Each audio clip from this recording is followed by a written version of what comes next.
Hello guys, നമ്മളപ്പോൾ പൂർവാധിക ശക്തിയോടെ വീണ്ടും തിരിച്ചു വന്നിരിക്കുകയാണ്. ഇപ്പോൾ ഞാൻ മാത്രമല്ല, അൽഫിയുണ്ട്, റോണിയുണ്ട്, റോണിയുടെ കുഞ്ഞാവുണ്ട്, പിന്നെ ഞാനുണ്ട്, ഉച്ചേണ്ണുണ്ട്, നമ്മുടെ വേദപ്പെണ്ണുണ്ട്. അപ്പം നമ്മൾ ഇന്ന് പത്തനംതിട്ടയിലാണ്. അപ്പോൾ നമ്മൾ ഒരു സ്ഥലത്തോട്ട് പോകാൻ വേണ്ടിയുള്ള പ്ലാനിങ്ങിലാണ്. പക്ഷേ ശരിക്കും പറഞ്ഞുകൊണ്ടല്ലോ ഒരു പ്ലാനിങ്ങും ഇല്ല. രാവിലെ വെറുതെ ഇറങ്ങിയതാണ്. എവിടേക്കാണെന്ന് ഇനി പോകുന്ന വഴിക്ക് വേണം തീരുമാനിക്കാൻ. ഇപ്പോൾ നിങ്ങൾ കണ്ടുകൊണ്ടിരിക്കുന്ന ഈ വനപ്രദേശം എന്ന് പറയുന്നതാണെങ്കിൽ റാന്നിന്ന് കുറച്ച് ഉള്ളിലേക്ക് കയറുമ്പോൾ ഉള്ള പ്ലാച്ചേരി പൊന്തമ്പുഴ വനത്തിൻ്റെ കുറച്ച് ഭാഗമേ ഉള്ളൂ കേട്ടോ. അത് നല്ല രസമുണ്ടായിരുന്നു അതുവഴി പോകാൻ. അപ്പോൾ അവരുടെ ഒരു വീഡിയോ എടുത്ത് കൊടുക്കാമെന്ന് പറഞ്ഞ് ഞാനിങ്ങനെ അവരുടെ ഒരു വീഡിയോ എടുത്ത് കൊടുത്തു. അപ്പോൾ നൈസായിരുന്നു കേട്ടോ അതിലേ പോകാൻ. നിങ്ങളും പോയിട്ടുള്ളവർക്ക് അറിയാമായിരിക്കും, റാന്നിക്കാർക്കൊക്കെ നല്ലവണ്ണം അറിയാമായിരിക്കും. അങ്ങനെ ഞങ്ങൾ അങ്ങോട്ട് പോയി പകുതി എത്തിയപ്പോൾ ഇനി നേരെ പോയിട്ട് ഒരു കാര്യവുമില്ല, കാരണം സ്ഥലങ്ങളൊന്നും കാണാനില്ല എന്നുള്ള രീതിയിൽ ഞങ്ങൾ പോയിട്ട് തിരിച്ച് നേരെ വേറെ റൂട്ട് പിടിച്ചു. അപ്പോൾ ആ ഒരു സമയം കൊണ്ട് നമ്മൾ തീരുമാനിച്ചിട്ടുണ്ടായിരുന്നു എങ്ങോട്ട് പോകണമെന്ന്. അപ്പോൾ പെരുന്തേനരുവിയായിരുന്നു നമ്മൾ പോകാൻ ചൂസ് ചെയ്ത സ്ഥലം. വേദപ്പെണ്ണ് നല്ല ഉറക്കമാണ്, അതിന് പിന്നെ വണ്ടി കയറി കഴിഞ്ഞാൽ നല്ല ഉറക്കമായിരിക്കും. അങ്ങനെ നമ്മൾ പെരുന്തേനരുവിയിലോട്ട് പോകാമെന്ന് വിചാരിക്കുന്നു. അങ്ങനെ ഗൂഗിൾ മാപ്പ് നോക്കി പോയ ഞങ്ങൾ പെട്ടുപോയി. കാരണം ഗൂഗിൾ അമ്മച്ചി വഴി തെറ്റിച്ച് വിട്ട് നമ്മൾ വേറെ റൂട്ട് കാണിച്ചപ്പോൾ അതിലേ പോകാമെന്ന് വിചാരിച്ചു. നമ്മൾ നേരെ താഴോട്ട് വണ്ടി തിരിച്ചു.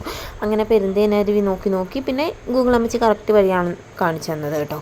ഇടയ്ക്ക് വിശ്വസിക്കാൻ പുള്ളിക്കാരത്തിന്, പക്ഷേ ഇടയ്ക്ക് വിശ്വസിക്കാൻ കൊള്ളില്ല. അങ്ങനെ പൊന്തമ്പുഴ വനം പോലെ തന്നെ വേറൊരു ചെറിയ വനപ്രദേശത്തു കൂടാണ് നമ്മളിപ്പോൾ പോയിക്കൊണ്ടിരിക്കുന്നത്.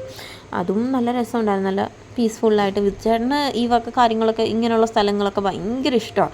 പക്ഷേ എനിക്കിഷ്ടമാണ്, പക്ഷേ എൻ്റെ ഉള്ളിൽ നല്ല പേടിയുണ്ട്. പക്ഷേ ഫ്രണ്ടിൽ പോകുന്ന അവർക്കും നല്ല ഇഷ്ടമാണ് കേട്ടോ. അവൾക്കാണെങ്കിൽ ഒരു പേടിയില്ല, ഏത് കാടും മലയും കുന്നുമൊക്കെ. അങ്ങനെ ട്രാവലിംഗ് ഞാനും ട്രാവലിംഗ് ഇഷ്ടപ്പെടുന്ന ഒരാളാണ്, പക്ഷേ എനിക്ക് പേടി. പക്ഷെ അവളങ്ങനല്ല, അവൾക്ക് പേടിയില്ല. അവൾ നല്ലൊരു മൈൻഡ് എന്ന് വെച്ചാൽ നല്ല ബോൾഡാണ്, പേടിയില്ല. പക്ഷെ എന്നെപ്പോലല്ല കേട്ടോ. അങ്ങനെ ഞങ്ങൾ അതിലിങ്ങനെ വഴിയിൽ ആളുകളൊക്കെ ഇപ്പോൾ ഉണ്ട്, കുഴപ്പമൊന്നുമില്ല. പക്ഷേ ഉള്ളിലോട്ട് ചെന്നപ്പോൾ ആരും ഉണ്ടായിരുന്നില്ല. അത് കഴിഞ്ഞപ്പോൾ തൊട്ട് ഞാൻ വണ്ടിയിലിരുന്ന് ഇങ്ങനെ ചോദിക്കാൻ തുടങ്ങി, ചേട്ടാ എനിക്ക് പേടിയാണ്, ആനയോ കടുവയോ എന്തെങ്കിലുമൊക്കെ വരുമോ എന്നുള്ളൊരു മൈൻഡായി. പിന്നെ ഞാനിങ്ങനെ കൂടുതലായിട്ട് തിങ്ക് ചെയ്ത് ഓരോന്ന് ആലോചിച്ച് കൂട്ടുന്ന ഒരു സ്വഭാവമുള്ള കൂട്ടത്തിലാണ്. അതുകൊണ്ട് തന്നെ ഈ കാട്ടിൽ നിന്ന് വല്ല കടുവയോ ആനയോ പുലിയോ വല്ലതും ചാടി വരുമോ എന്നൊക്കെ ഞാൻ ഇങ്ങനെ ഓർക്കും, ഈ കാടുള്ള സ്ഥലങ്ങളിലൂടെയൊക്കെ ഇങ്ങനെ പോകുമ്പോൾ. ആ സ്ഥലമൊക്കെ കണ്ടോ, വീട്ടിൽ നിന്ന് വല്ല പൊതിച്ചോറും കെട്ടിക്കൊണ്ട് വന്നായിരുന്നെങ്കിൽ അവിടെ ഇരുന്ന് കഴിക്കുമെങ്കിലും ചെയ്യായിരുന്നു എന്ന് വരെ ഞാൻ ആ സ്ഥലം കണ്ടപ്പോൾ വിചാരിച്ചു പോയി. കാരണം അതുപോലെ നല്ല ഒരു ഇതായിരുന്നു അവിടെ. അങ്ങനെ ഞങ്ങൾ കുറേ അങ്ങോട്ട് ഉള്ളോട്ട് ഇനിയും പോകണമെന്ന് തോന്നുന്നു.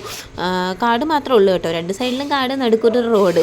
ഞങ്ങൾ ഇത്രയും സഞ്ചരിച്ച് വന്നിട്ട് ഒരു വണ്ടി പോലും ഞങ്ങൾ അതിൽ കണ്ടില്ല. കാരണം എപ്പോഴും എന്നും ആളുകൾ ഇതുവഴി പോവില്ല എന്ന് തോന്നുന്നു. അതുമാത്രമല്ല, പെരുന്തേനരുവിലേക്ക് പോകാൻ വേറെ ഏതെങ്കിലും വഴി ഉണ്ടാവും. പക്ഷേ ഗൂഗിളിൽ നമ്മൾ മാപ്പ് നോക്കി പോകുമ്പോൾ പല വഴികൾ കാണിക്കും. അതിലൊരു വഴിയായിരിക്കും ചിലപ്പോൾ ഇത്. ചിലപ്പോൾ ഒരുപാട് ആളുകൾ പോകുന്നത് ചിലപ്പം ആ നേരെയുള്ള വഴിയിൽ കൂടി ആയിരിക്കും. അങ്ങനെ ഞങ്ങൾ ദൂരെ കണ്ടു. അവിടെ എന്തോ ഒരു ഡാം പോലെയുള്ള ഒരു സെറ്റപ്പ് കണ്ടു. അന്നേരം ഞാൻ ചോദിച്ചു, അയ്യോ ഇതല്ല പെരുന്തേനരുവിയിൽ ഇറങ്ങാൻ പറ്റുമല്ലോ, ഇതെന്താ ഇങ്ങനെയെന്നൊക്കെ ചോദിച്ചു. ഞങ്ങളവിടെ ഒരു 2 മിനിറ്റ് നിന്നിങ്ങനെ സംസാരിച്ച ഡാമിൻ്റെ നടുക്കൂടെ നമുക്ക് വണ്ടിയിൽ പോകാൻ പറ്റുമായിരുന്നു. അങ്ങനെ നമ്മൾ ഡാമിൻ്റെ നടുക്കൂടെ വണ്ടിയിൽ പോവുകയാണ്. അപ്പോൾ താഴത്ത് കാണുന്നതാണ് പെരുന്തേനരുവി. അവിടെ ഇറങ്ങാനൊക്കെ പറ്റുന്ന ഒരു ഇതാണ്. നമ്മൾ ഡാമിൻ്റെ നടുക്കൂടെ പോകാൻ പറ്റുമെന്നുള്ളവരറിഞ്ഞപ്പോൾ നമ്മൾ അങ്ങേറ്റത്ത് പോയിട്ട് ഇങ്ങേറ്റത്ത് തിരിച്ച് വന്നിട്ട് അതുവഴി ഇറങ്ങി എവിടെയോ എത്തി. അപ്പോൾ ഈ ഇറങ്ങിപ്പോകുന്ന വഴിയിൽ കൂടി പെരുന്തേനരുവിയുടെ ഒരു ഭാഗത്ത് നമുക്ക് എത്താൻ പറ്റും. അപ്പോൾ മുകളിൽ എഴുതി വെച്ചിട്ടുണ്ടായിരുന്നു പ്രത്യേകം, വെള്ളത്തിൽ ഇറങ്ങാൻ പാടില്ല, പാറക്കെട്ടുകളിലും വീഴും, പിന്നെ ഒരുപാട് ഗർത്തങ്ങളൊക്കെ ഉണ്ടാവും, അതിൽ വീണ് ഒരുപാട് പേര് മരണപ്പെട്ടിട്ടുണ്ട്.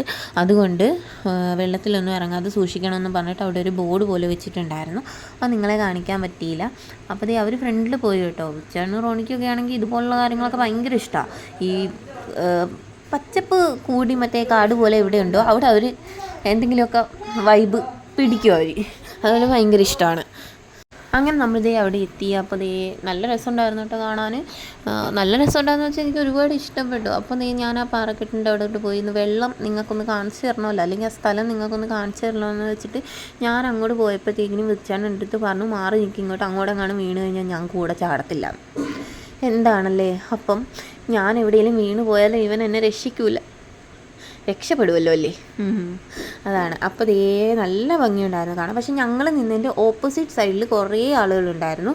കുറേ ആളുകളുണ്ടായിരുന്നു വെച്ചാൽ അവർ മേളിൽ നിന്ന് ഇറങ്ങി വന്ന് അവിടെ ഇരുന്ന് കാണുന്നൊക്കെ ഉണ്ടായിരുന്നു. അത് കഴിഞ്ഞ് ഞങ്ങൾ അവിടെ നിന്ന് കുറേ നേരം ഇരുന്ന് സംസാരിച്ച് കഴിഞ്ഞ് ഞങ്ങൾ അവിടെ ഒരു മേളിലൊരു പാറ പോലത്തെ ചെറിയ ഇരിക്കാൻ തോന്നും നമുക്കവിടെ വന്ന്. അവിടെ കുറേ നേരം ഇരുന്ന് സംസാരിച്ച് കഴിഞ്ഞാൽ ഞങ്ങൾ തിരിച്ച് കയറി. കാരണം ഇതിൻ്റെ വേറെ എവിടെയെങ്കിലും നമുക്ക് പോകണമല്ലോ.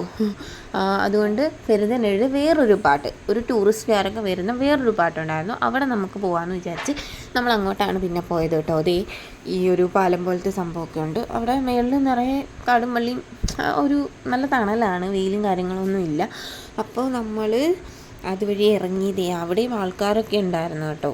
ഇവൾക്ക് പേടിയില്ല, ഇവളെന്നെ പോലെ. എന്നിട്ട് എനിക്ക് നല്ല ഉള്ളിൽ നല്ല പേടി, ഞാനും വരുന്നു എന്നൊക്കെ ഉള്ളൊരു രീതിയിൽ ആരും കൂടിയില്ലാതെ തന്നെ പോകാനുള്ളൊരു പേടിയൊക്കെ ഇല്ല നമുക്ക്, അങ്ങനത്തെ ഒരു പേടിയൊക്കെ എനിക്കുണ്ട് കേട്ടോ. അത് കഴിഞ്ഞ് ഞങ്ങളതിൽ ഇങ്ങനെ നടന്നു. നല്ല രസമുണ്ടായിരുന്നു ആ പാറക്കെട്ടിൻ്റെ ഇടയ്ക്കൂടെയൊക്കെ നടക്കാൻ. മൊത്തം കാടല്ല, കാണാനൊരു ഭംഗിയുള്ള, നമുക്ക് ചെല്ലുമ്പോൾ ഒരു ഇത് കൊള്ളാം, സൂപ്പറാണോ, എന്നാ രസമാണ് എന്നൊക്കെ പറയുന്ന രീതിയിലൊരു സംഭവം. അത് കഴിഞ്ഞ് അവിടെ നിന്നെല്ലാം കണ്ടിട്ട് ഞങ്ങൾ തിരിച്ച് വീട്ടിലേക്ക് പോവുകയാണ്. ഇന്നിനിപ്പോൾ വേറെങ്ങും പോകുന്നില്ല, നാളെയുള്ളൂ. അപ്പോൾ ഓക്കെ, ബായ്.